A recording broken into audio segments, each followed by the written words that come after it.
A unit trust is a regulated investment vehicle that pulls together the money of many investors. A professional investment manager uses the pooled money to invest in a selection of underlying assets, according to the unit trust's investment objective. The underlying assets earn returns through capital growth, income, or both. These returns are shared among investors. Each unit trust is split into equal portions called units. When you invest into a unit trust, you buy units. Your selection of unit trusts will determine your potential investment returns, as well as the types and levels of risk you might face.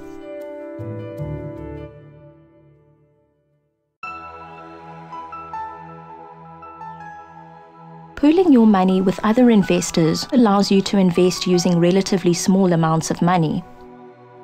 Unit trusts also allow you to have exposure to a wider range of underlying investments than would be possible by investing directly into the same assets. This diversification means that your risk can be spread among investments that behave differently.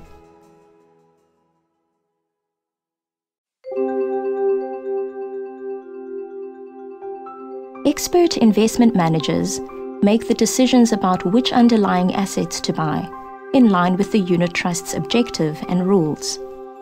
The investment manager must adhere to a mandate or legal contract that sets out the investment objective and how the manager intends to invest to achieve this objective.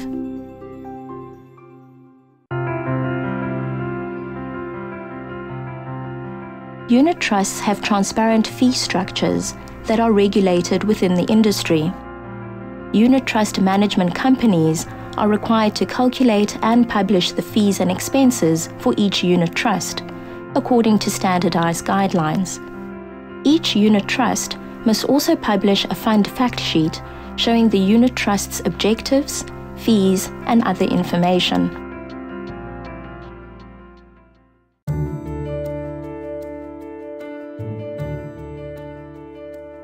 Some unit trusts focus on maximizing capital growth by investing into assets that the manager believes will grow in value. If the value or prices of the underlying assets increase, they may be sold for more than when they were bought, and the unit trust makes a profit. Other unit trusts aim to deliver returns in the form of income by investing into assets that are likely to earn dividends or interest. And others invest into a mix of assets that are expected to earn returns through a combination of capital growth and income.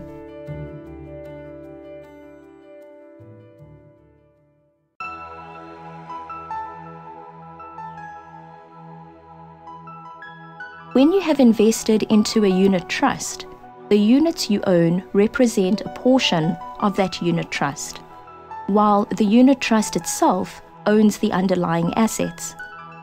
You will share in both the capital growth and the income the unit trust earns. If the unit trust earns income, it is distributed among all the investors who own units in proportion to the number of units they own. Investors may choose to have their share of the income paid out to them, or may use it to buy more units. If you choose to buy more units, you will benefit from compound growth on your reinvested income. It is important to remember that your return may not be the same as the return of the unit trust you're invested in, depending on the difference in the unit price when you buy and sell your units.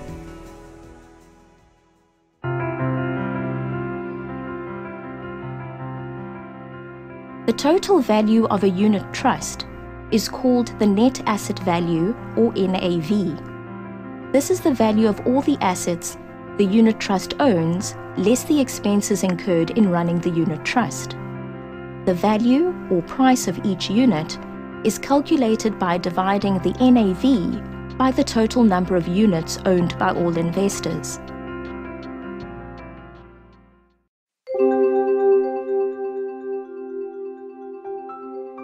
As the value of the underlying assets change, the price of each unit will change. Your investment value is determined by the price and the number of units you own. Therefore, your investment value changes as the price changes, or if you buy or sell units. If the unit trust you are invested in earns returns through capital growth, the unit price increases and the value of your investment increases. If the prices of the underlying assets fluctuate, then the unit price and therefore your investment value will also fluctuate. If you sell your units once the price has dropped, you may make a loss on your investment.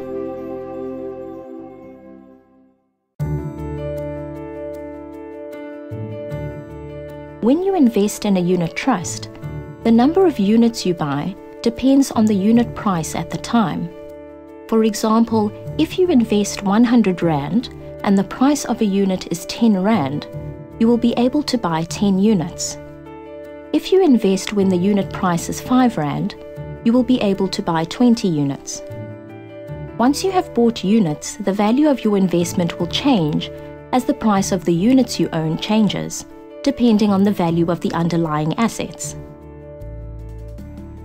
Using the example of a 100 Rand investment, if you bought your units when the unit price was 10 Rand and you owned 10 units, if the price of your units then drops to 9 Rand, the 10 units you own would no longer be worth 100 Rand, but would now be worth 90 Rand.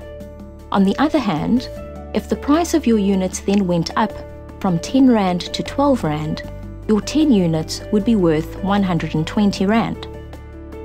Since your investment value is the number of units you own multiplied by the price of each unit, your investment value will also change if you buy more units or if you sell part of your investment.